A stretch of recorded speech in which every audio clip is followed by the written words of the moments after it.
Paksang ito ay rated SPG, striktong patnubay at gabay ng magulang ang kailangan. Dumating na nga ang araw ng laban ni Santino.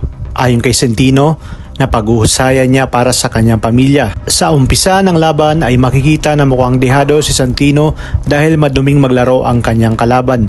Ngunit hindi nga nagpatinag si Santino at pilit na lumaban. Sinabi ni coach kay Santino, natandaan nito kung bakit siya pumasok sa pagbaboxing. Kaya naman kahit na madaya ang kalaban nito ay pilit paling lumabang si Santino at pinag-aralan nito kung papaano maglaro ang kanyang kalaban. Kung kaya't dito ay nagwagi si Santino at tuwang-tuwa nga sila Anika at coach sa pagkakapanalo nito. Samantala sinabi ni Angkong sa grupo ni Lucio na parte na sila ng grupo ng Red Phoenix. Kaya kung ano-umano ang meron sila ay mayroon din ang mga ito na siya namang ipinagpasalamat ni Lucio kay Angkong.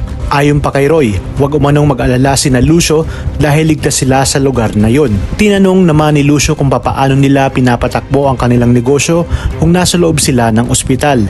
Sinabi nga ni Roy na meron silang pinagkakatiwalaan at ito nga ay si Sonia. Ito ang nag-aasikaso ng negosyo nila habang nasa ospital sina Angkong. At siya din umano ang mag-aasikaso kay Lucio. Sabihin lang ng mga ito kung ano ang kanilang kailangan. Ayon naman kay Angkong, yun ay kung buo na talaga ang loob ni Lucio na umanib sa kanilang grupo. Kung kaya't dito sinabi ni Lucio na buong-buo na ang kanilang pasya na aanib na sila sa grupo ng Red Phoenix. Napag-alaman din nila na isa si Amanda at Tanggol sa gustong paghigantihan ng mga Red Phoenix. Sa kabilang banda, hindi pa rin umubra ang paggugoyo ni Marcelo kay Tanggol dahil hindi pa rin ito pumapayag na sumama sa kanila. Dagdag pa ni Bubbles na alam niya umanong illegal ang ipatatrabaho nila kay Tanggol at ngayong pang nagbabagong buhay na ito.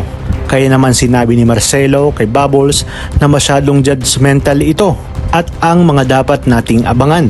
Mangyayari na nga ang gabi ng bistuhan dahil harap-harapang makikita ni Marites ang paglalampungan ni Lena at Rigor.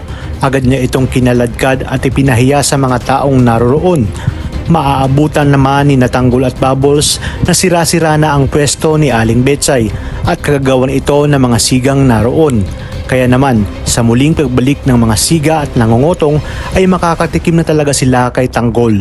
Sa kabilang banda, matapos mapalitan si Chief Espinas ay ipinatawag na ng bagong chief kung sino man ang kasabwat ni Espinas at dito labis niyang pahihirapan si Mayor Celso.